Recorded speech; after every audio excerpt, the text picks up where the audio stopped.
Bismillahirrahmanirrahim. Assalamualaikum warahmatullahi wabarakatuh. Alhamdulillahi rabbil alamin. Ja'alas samawati wal ard. Walahu ma fis samawati wal ard. Huwallahu la ilaha illahu. Rabbi israh li sadri wa yassir li amri. Wahlul 'uqdatam bil lisani yafqahu qawli. Qala Allah ta'ala fil Qur'anil Karim. A'udzu billahi minasy syaithanir rajim. Bismillahirrahmanirrahim. Walladzina hum 'ala salatihim yuhafizun. Ulaika fi jannatin mukramun. Shadaqallahul azim wa sadaqa rasulul karim wa nahnu 'ala dzalika minasyahidin wasyakirin. Selamat datang di bulan yang ketika malam itu menjadi malam yang mulia, dan ketika siang itu menjadi siang yang mulia, di mana ketika kita nafas dan ketika kita tidur menjadi ibadah dan menjadi pahala, di mana dosa-dosa kita diampuni dan doa-doa kita diijabah oleh Allah Subhanahu wa taala. Alhamdulillahirabbil alamin. Di hari ini, di jam ini, dan di detik ini kita masih diberi kenikmatan oleh Allah Subhanahu wa taala. Entah itu nikmat sehat, entah itu nikmat rezeki, entah nikmat yang lain-lainnya yang diberikan oleh Allah kepada kita. Maka dari itu, kita sebagai hamba yang taat harus meningkatkan ibadah kita dan meningkatkan ketakwaan kita kepada Allah Subhanahu wa taala. Ibadah apa sih yang bisa meningkatkan ketakwaan kita? Yaitu ibadah puasa. Terdapat dalam surat kedua ayat 183. Ya ayyuhalladzina amanu kutiba alaikumussyam kutiba alal ladzina min qablikum la'allakum tattaqun. Wahai orang-orang yang beriman, berpuasalah sebagaimana orang yang terdahulu itu sebelum kamu, agar kamu menjadi orang yang bertakwa. Apa sih takwa itu? Takwa adalah mengerjakan perintah-perintah Allah dan menjauhi segala larangan-larangan Allah. Dalam artian, takwa itu mencegah dari kemungkaran. Sekarang ibadah apa sih yang bisa mencegah kemungkaran? Yaitu diantaranya adalah ibadah salat. Ada apa sih dalam salat ini? Bahkan di bulan Ramadan ini, ibadah pokok kita adalah salat. Sampai-sampai ada yang mengatakan orang yang memperbaiki salatnya akan diperbaiki juga hidupnya oleh Allah. Bayangkan, orang yang masih memperbaiki salat, orang yang memperbaiki salat berarti orang itu salatnya belum benar. Itu diperbaiki hidupnya oleh Allah. Contohnya seperti siapa orang yang diperbaiki hidupnya oleh Allah? Contohnya itu Umar bin Khattab. Bayangkan, beliau itu sebelum sholat menjadi orang yang jahil, orang yang suka berantem, orang yang suka mabuk-mabukan, dan yang lain-lainnya. Tapi ketika setelah sholat berubah 180 derajat menjadi orang yang hebat. Dia menjadi pemimpin yang adil. Pikirannya menjadi luas, ditakuti oleh siapapun, dan bisa membangun sekolah-sekolah. Itu contoh orang yang diperbaiki hidupnya oleh Allah. Apa sih keistimewaan salat? Oke, kita akan membahas istimewa salat. Yang pertama itu kita akan bahas tentang Al-Fatihah. Ada hadis Nabi yang mengatakan la salata illa bil Fatihah. Tidak dikatakan salat orang yang tidak membaca Al-Fatihah. Adakah keistimewaan ketika kita salat terus membaca Al-Fatihah? Ada, ternyata. Terdapat dalam hadis nomor 395 yang diriwayatkan oleh Muslim. Ternyata Allah itu menjawab setiap Al-Fatihah kita, setiap ayat Al-Fatihah kita. Ketika kita membaca Bismillahirrahmanirrahim, Alhamdulillahi Rabbil Alamin, Allah menjawab, Hamidani abdi, hai itu lihat hambaku sedang menyucikanku.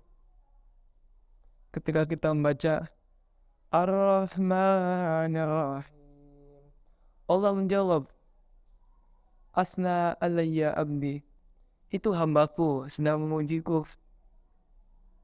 Dan ketika kita membaca Maliki yaumiddin, Allah menjawab, Majjadani abdi, itu hambaku sedang mengagungkanku. Ketika kita membaca Iyyaka na'budu wa iyyaka nasta'in, Allah menjawab, hadirin ayah baini wa bainal abdi. Dan yang terakhir ketika kita membaca Ihdinas siratal mustaqim, siratal ladzina an'amta alaihim ghairil maghdubi alaihim waladdallin. Allah menjawab, hadihi abdi wali abdi masa'al, ini baru hambaku karena engkau telah menyucikanku, karena engkau telah mengujiku, dan karena engkau telah mengagungkanku. Hambaku minta apa aja akan saya beri. Ini baru Al-Fatihah, Allah udah bangga banget sama kita. Lalu kita lari ke gerakan ruku. Allahu Akbar, Subhana rabbiyal azim wa bihamdi. Dan situ Allah menadah kita supaya kita tidak terjatuh. Dan ketika kita melakukan gerakan ya tidak, Sami Allah liman hamidah, Allah ada di depan kita. Dan ketika kita sujud, Allahu Akbar, Allah mengelus-ngelus kepala kita dan berkata, ada apa wahai hambaku? Ceritakanlah persoalannya kepadaku, adukanlah kepadaku. Ketika kita bangun, duduk dan dalam sujud, Allah memeluk kita. Kapan lagi kita berdialog dengan Allah? Kapan lagi kita disebut abdun oleh Allah? Karena abdun itu yang artinya hamba. Allah memanggil abdun itu tingkatan tertinggi. Maksudnya Allah memanggil abdun itu ketika Allah memanggil seorang hambanya yang tertinggi, yang paling tinggi derajatnya. Contohnya, ketika Nabi Muhammad Isra Miraj, Allah memanggilnya abdun. Terdapat dalam surat ke-17 ayat 1. Subhanalladzi asra bi 'abdihi lailal minal masjidil haram ilal masjidil aqsa. Maha suci Allah yang telah memperjalankan hambanya dari Masjidil Haram ke Masjidil Aqsa. Abdihi, Nabi Muhammad ketika Isra Mi'raj itu dipanggil dengan kata abdul. Dan keistimewaan sholatnya umat Nabi Muhammad yaitu Nabi Muhammad dipanggil langsung dan diperintah oleh Allah untuk sholat, untuk mengadakan sholat. Kita lihat umat terdahulu sebelum umat Nabi Muhammad. Ketika umat Nabi Musa disuruh sholat, Nabi Musa diperintahkan di Bukit Tursina, di bumi. Sedangkan Nabi Muhammad disuruh oleh Allah bukan di bumi, tapi di Sidratul Muntaha, dekat dengan Jannatul Ma'wa. Maka dari itu, ketika kita dipanggil oleh Allah untuk sholat, Allahu Akbar, jangan ditunda. Jangan ditunda karena urusan dunia. Bayangkan ketika kita mengerjakan dunia, akan tetapi kita belum sholat. kita mati. Nauzubillah min dzalik. Maka dari itu, jangan tinggalkan sholat. Kalau kamu tidak sholat, apa bedanya kamu dengan orang kafir? Karena kata Nabi, perbedaan orang kafir dan orang Islam adalah sholatnya. Kalau kita tidak mengerjakan sholat, kita tidak punya tiang agama. Apa yang harus dibanggakan terhadap agama kita? Karena Islam itu terdiri atas 5 perkara. Kata Nabi, Bunyal Islamu ala khamsin. Syahadatan an la ilaha illallah wa anna Muhammadar Rasulullah wa iqamus shalah wa ita'uz zakah wa shaum Ramadan wa hajjul bait.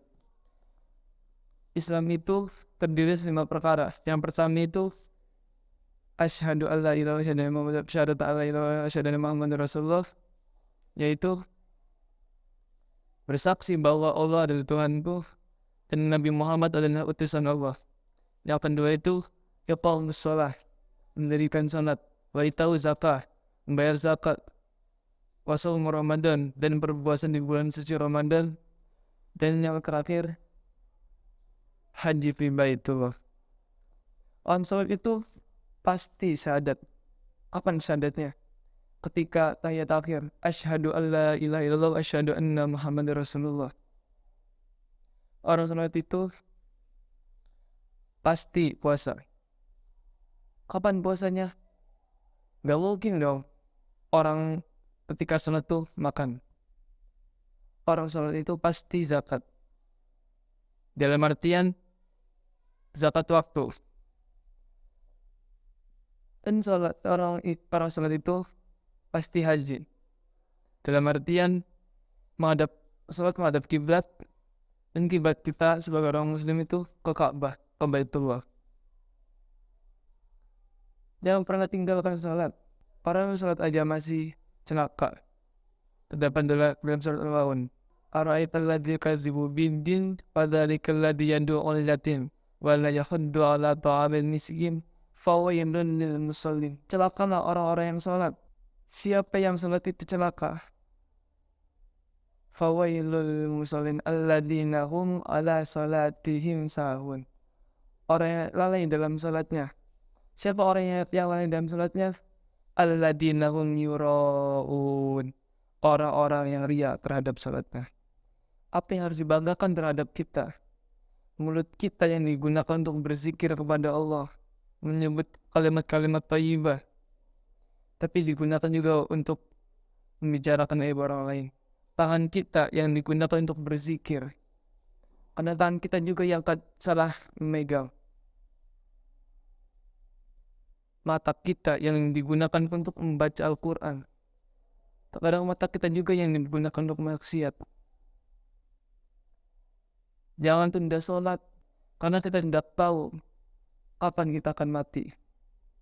Kita boleh berpikir umur kita 1000 tahun, tapi ajal itu tidak pernah melihat kamu sampai 1000 tahun. Mungkin dari saya itu saja. Semoga apa yang saya sampaikan itu bermanfaat untuk saudara-saudara sekalian. Malaikat itu tidak pernah salah dan selalu benar. Setan itu tempatnya salah dan tidak pernah benar.